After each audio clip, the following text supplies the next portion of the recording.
Hello friends, this is Jayprakash Tiwari and welcome to my YouTube channel RVC classes. आज की video में हम discuss करेंगे क्लास 12th के लिए इतिहास विषय के कुछ महत्वपूर्ण प्रश्न जो कि चैप्टर रहेंगे शासक और इतिवृत्त। इस चैप्टर से जो भी महत्वपूर्ण प्रश्न बनते हैं आपकी अर्धवार्षिक परीक्षा के लिए इस वीडियो में शामिल किया जा रहा है। तो आपसे मैं कहना चाहूँगा कि आप वीडियो के अंत तक बने रहें और इस वीडियो का लाभ उठाएँ। तो आइए फ्रेंड्स, देर न करते हुए अपने वीडियो को शुरू करते हैं। सबसे पहला क्वेश्चन रहेगा, कोर्निश शब्द के अर्थ को स्पष्ट कीजिए। कोर्निश शब्द का क्या अर्थ होता है, आपको इसका आंसर बताना है। तो कोर्निश औपचारिक अभिवादन का एक ऐसा तरीका था जिसमें दरबारी दाएं हाथ की तलहथी को ललाट पर रखकर आगे की ओर झुकते थे, आगे की ओर अपना सिर झुकाते थे। ये इसका सही आंसर होगा। तो कोर्निश शब्द का अर्थ स्पष्ट करना था। नेक्स्ट क्वेश्चन रहेगा, 1526 से 1707 तक के बीच भारत में शासन करने वाले वंश का नाम बताइए और इस वंश के संस्थापक कौन थे। तो मुगल वंश और संस्थापक थे बाबर। बाबर ने मुगल वंश की स्थापना की थी और 1526 का जो पानीपत युद्ध हुआ था उस युद्ध से जीता था और 1707 ईस्वी तक जब बहादुर शाह जफर थे तब तक जो है इस वंश का शासन रहा। नेक्स्ट क्वेश्चन है, किताब खाना शब्द का क्या अर्थ है। किताब खाना शब्द का क्या अर्थ है। तो किताब खाना का शाब्दिक अनुवाद पुस्तकालय है। किताब खाना अगर हम बोले तो उसका जो अर्थ होता है अनुवाद पुस्तकालय।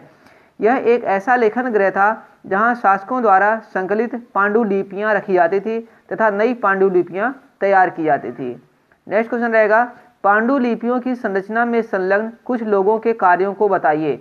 तो पांडुलिपियों की रचना किए विविध कार्यों में बहुत लोग शामिल होते थे। इनमें से कुछ लोगों के द्वारा कागज बनाना, सुलेखन, घिसाई, चित्रकारी और जिल्दसाजी की जाती थी। मतलब जो एक किताब तैयार करने के लिए क्या किया जाएगा, वो सारे उसमें काम करने वाले होते थे। जैसे उस कागज बनाते थे, लिखते थे, सुलेखन अच्छा जो लिखता था वो उससे लिखवाते थे, घिसाई की जाती थी, चित्रकारी की जाती थी, जिल्दसाजी की जाती थी। इस तरीके के काम करने वाले थे। नेक्स्ट क्वेश्चन बहुत ही अच्छा रहेगा, बहुत ही अच्छा मोस्ट इंपोर्टेंट क्वेश्चन रहेगा, बाबर की आत्मकथा कौन सी भाषा में लिखी गई थी। मोस्ट इंपोर्टेंट क्वेश्चन रहे। तो बाबर की आत्मकथा तुझके बाबरी। तो बाबर की आत्मकथा का क्या नाम है, तुझके बाबरी। मूल रूप से तुर्की भाषा में, किस भाषा में, तुर्की भाषा में लिखी गई थी। बाद में इसे फारसी भाषा में बाबरनामा के नाम से अनुवाद किया गया। तो जो बाबर की आत्मकथा है, जो मूल भाषा में अगर बात करें तो वो तुझके बाबरी जो किताब है उसकी आत्मकथा तुझके बाबरी तुर्की भाषा में लिखी गई है और बाद में इसका अनुवाद किया गया फारसी में बाबरनामा के नाम से। नेक्स्ट क्वेश्चन जो रहेंगे लघु उत्तरी प्रश्न रहेंगे। मुगल साम्राज्य में शाही परिवार की स्त्रियों द्वारा निभाई गई भूमिका का मूल्यांकन कीजिए। जो मुगल दरबार था, मुगल जो साम्राज्य था, उसमें शाही परिवार की जो स्त्रियों ने अपनी भूमिका निभाई है उसके विषय में बात करनी है। तो बात करते हैं। फर्स्ट पॉइंट, मुगल परिवार में शाही परिवारों से आने वाली स्त्रियों बेगमों अगाहा में अंतर रखा जाता था। पत्नियां और उनके अनेक महिलाएं साधारण से साधारण कार्य से लेकर बुद्धिमत्ता से अलग अलग कार्यों का संपादन करते थे। नूरजहां के बाद मूल रानियों और राजकुमारियों ने महत्वपूर्ण वित्तीय स्रोतों पर नियंत्रण रखना शुरू किया। फोर्थ पॉइंट, जहां आरा रोशन आरा को ऊंचे शाही मनसबदारों के समान वार्षिक आय होती थी। मतलब जो ये महिलाएं थी ये मनसबदारों के समान जो है इनको आय के लिए नियुक्त किया गया, मतलब अच्छे पदों पर इनको नियुक्त किया गया। फिफ्थ पॉइंट रहेगा, जहां आरा को सूरत के बंदरगाह से राजस्व प्राप्त होता था। संसाधनों पर नियंत्रण ने मुगल परिवार की महत्वपूर्ण स्त्रियों को इमारतों या बागों के निर्माण का अधिकार दिया था।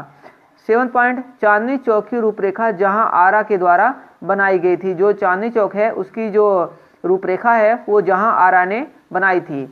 नेक्स्ट क्वेश्चन भी बहुत ज़्यादा इंपॉर्टेंट रहेगा इस चैप्टर से। बादशाहनामा पर संक्षेप में टिप्पणी लिखिए।